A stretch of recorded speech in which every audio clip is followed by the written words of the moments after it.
Mtazamaji wa Zamedia Channel, nataka nikuambie kitu kimoja cha kushangaza sana ulimwenguni. Hakika dunia ina mambo yake. Nataka nikuambie kuhusiana na choo hiki ambacho ni ghali zaidi duniani. Choo hiki ni sawasawa na bodaboda 10,000 au nyumba 300, tena si nyumba za kawaida, nyumba za kisasa. Choo cha dhahabu chenye thamani ya dola milioni 12 kimeuzwa katika mnada uliovutia ulimwengu. Choo hiki kilichopewa jina America kilitengenezwa na msanii wa Italia Maurizio Cattelan na kimetengenezwa kwa kilo 101.2 za dhahabu ya karati 18. Hiki ndicho choo cha dhahabu kilichouzwa kwa dola milioni 12, sawa na takribani bilioni 30, kiasi ambacho ni vigumu hata kufikiria kwa mtu wa kawaida. Kwa thamani hii, choo kimoja kinaweza kununua zaidi bajaji 4,200 kwa bei ya dola 2,900 au shilingi milioni 7 za Kitanzania.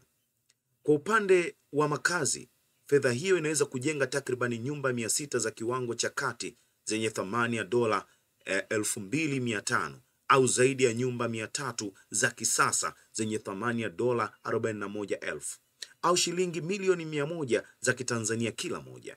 Kwa wapenda magari ya kifahari, kiasi hicho pia kinaweza kununua magari ya aina Land Cruiser V8 zaidi ya 100. Kwa kifupi, thamani ya choo hiki ni sawa na mali ambayo inaweza kubadilisha maisha ya maelfu, lakini kwa mnunuzi wa sanaa ni kazi ya kipekee yenye hadhi ya kimataifa. Choo cha kwanza cha aina hii kiliwekwa kwenye choo cha umma katika makumbusho ya Guggenheim jijini New York mwaka 2016. Lakini baadaye kiliibiwa kutoka kasri la Oxfordshire miaka 3 baadaye. Wiki iliyopita, choo cha dhahabu cha pili kiliuzwa katika mnada wa Sotheby's mjini New York baada ya kufichuliwa kuwa nacho kilikuwa kimeibwa. Choo hiki chenye uzito wa kilo 101 kilinunuliwa kwa mnunuzi mmoja tu. Mnada ulianza kwa bei iliyokadiriwa kuwa na thamani ya dhahabu ya sokoni ambayo ilikuwa dola milioni 10. Baadaye ilithibitishwa kuwa mnunuzi ni taasisi maarufu ya Ripples Believe It or Not, iliyothibitisha ununuzi huo kupitia ukurasa wake wa Instagram na kuandika, "Tutakitumia kwa furaha." Ina umaarufu duniani na kuonyesha mambo ya ajabu ya nadra ya kuvutia. Na sasa inasemekana taasisi ya Ripples inatafuta njia za kuruhusu wageni kukitumia choo cha dhahabu. Walisema tukio kama hili linahitaji mipango ya hali ya juu na ujasiri mkubwa kuhakikisha kila kitu kinaenda sawa. Uuzaji huu umekuwa mauzo ya pili kwa bei ya juu zaidi kwa kazi ya Cattelan. Kazi yake nyingine, sanamu ya Hitler aliyepiga magoti, iliuzwa kwa dola milioni 17.2 mnamo mwaka 2016. Inakadiriwa zaidi ya watu 100,000 walikitumia choo cha kwanza kilipokuwa huko Guggenheim. Mnamo Septemba 14 mwaka 2019, watu 5 walivamia kasri la Blenheim na kuiba choo cha dhahabu chenye thamani ya pauni milioni 4.8 wakikimbia kwa magari aina ya Volkswagen. Wizi huu na wa kesi yake ulivuma duniani kote.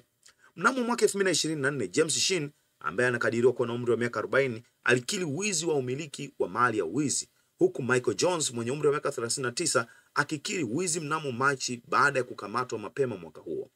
Fred Doe aliyekuwa na umri wa miaka 36 alihukumiwa kifungo kwa kuhusika katika njama ya kuhamisha mali na uhalifu. Sasa hiki ni choo ambacho kimeuzwa kwa gharama kweli kweli, na kampuni hii ambayo imechukua choo hiki ni imedai kwamba inakwenda kufanya matumizi ya public, yani kuruhusu wageni ambao watatembelea katika kampuni hiyo waweze kukitumia choo hicho. Kampuni hii inafahamika kama Ripples Believe It or Not. Ni kampuni kubwa sana na ni choo ambacho kimeuzwa kwa ghali kweli kweli, nyumba zipatazo karibu 300, nyumba za kisasa zenye thamani ya shilingi dola milioni 100.